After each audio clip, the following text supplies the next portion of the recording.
Since the death of Queen Elizabeth II 2 weeks ago, many in the West have been pouring tributes and praise for her 70-year reign. But things are a bit complicated for those living in former British colonies. At least not everyone mourns the Queen's passing. Just a few hours after the news came out, there was also a huge wave of angry response on social media.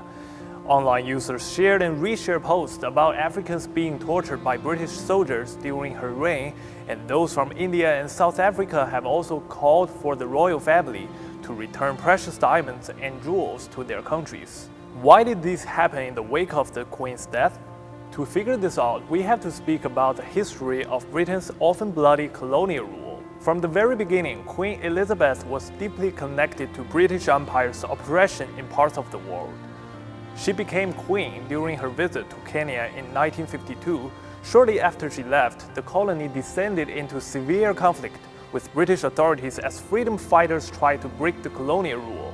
The movement is known as the Mau Mau Uprising. It was the most violent rebellion since Kenya fell into the British rule in the late 19th century. Starting the same year the Queen took the throne, the Mau Mau Uprising finally helped pave the way for Kenya's independence in 1963.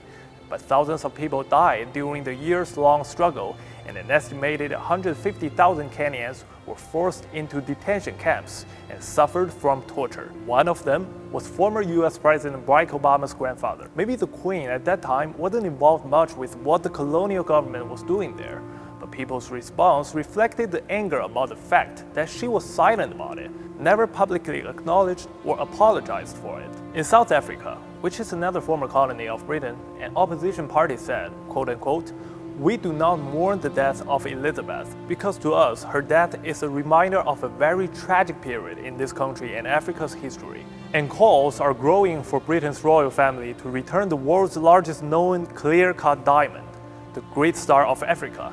More than 6,000 people have recently signed a petition asking for the diamond to be placed in a South African museum.